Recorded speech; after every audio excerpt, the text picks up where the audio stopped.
In this video, we're going to look at grouping together objects in arrays. So far in this series, we've used arrays to group together strings and numbers, and we separately looked at objects. But what if we tried to get grouping together objects in arrays? This is combining two bits from knowledge we looked at separately. I want you to pause the video and see if you can have a go at doing that together by yourself. Remember, part of learning to code is trying it out and experimenting, so just give it a go. I'm going to do this with an array. So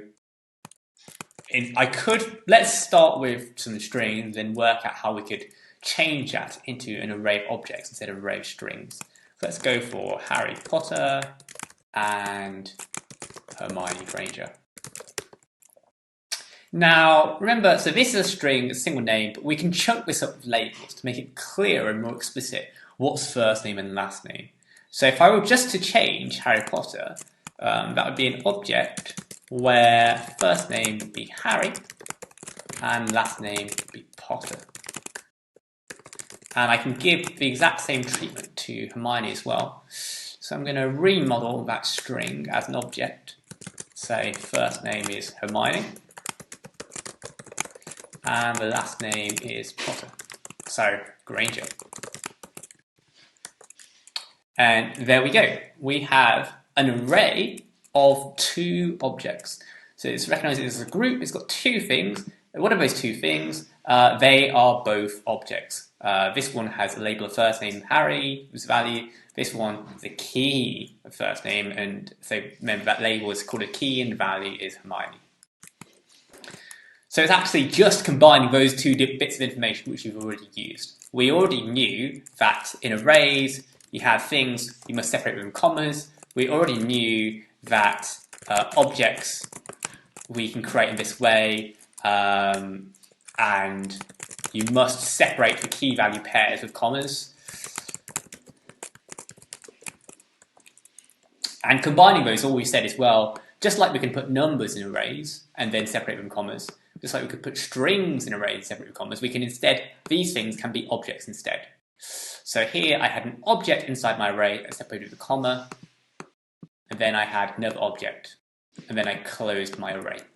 So that is arrays of objects. So now, pause the video and try these two tasks by yourself. And so what you might think about is, in the first 4 months of the year, you might think about modelling the month. It's got a name, it's got a season, maybe it's got a number of days or something like that. And then top 3 countries ranked by population, so you might be interested in the country name, population, maybe it's capital city or something like that. So pause, have a go at it. So now you've had a go at that, let's try going through that. So the array of the first 4 months of the year. I'm going to start just by thinking about what a single month looks like before I stick it in an array. So the month has a name, which is January. Season is winter. Days, I might say January is 31 days, which is a number. I don't have to model it as text because JavaScript accepts numbers. So that's what a single month object looks like. And basically, my array, I'm going to have lots of these things. I'm going to have January. I'm also going to have February. It's still winter. February normally has 28 days. I place a comma because I must separate my different elements in my array of commas. My third month, January, February, March. March now takes us into spring. March still has 31 days, I think. And then the fourth month, January, February, March, April, is in spring. And I think April has 30 days. So that's how we would model. It's an array, it's a group, it's got 4 months. Every single month has a name, it's got a season, and it's got a number of days, which you can see a bit more clearly like that. Now let's look at top 3 countries by population. Again, I'm just going to start just by thinking, what should a single country look like? So a country will have a name, like China. Then China's population is 1.4 billion or so. It's massive. And its capital is Beijing. So that's going to be an object to represent a single country. I'm going to have an array of the 3 most populous countries. So that's China. The next one is going to be India. Population is also about 1.4 billion, and capital of India is New Delhi. Then a comma at the end of that object, and one more object. This one is the United States. Its population is about 330 million. Its capital is Washington, D.C. And there we have a group, that's the array, 3 elements, and each element is an object representing a country. So here are some errors which I might see when I was looking at people's work, and I want to again pause, see if you can work out in these example answers what's the error coming from. So in the first one, this is meant to be, remember, a group of monks. The group is an array, but this code has been opened with a curly brace, which is for an object. And an array should be the square bracket. So that's where this has gone wrong in the first example. Second example,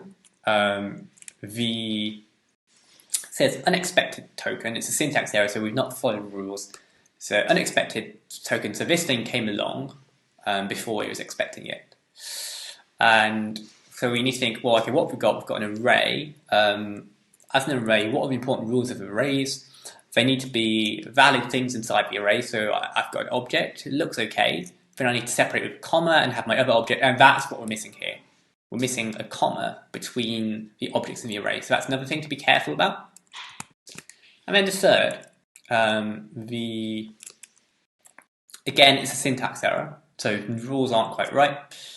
Then we've got an array, okay, we've got an object, there's a comma separating all that, so the issue isn't that comma. What about inside the object then? How does this object look? Key value pair, that's a string, that key looks fine. Oh, we're missing a comma.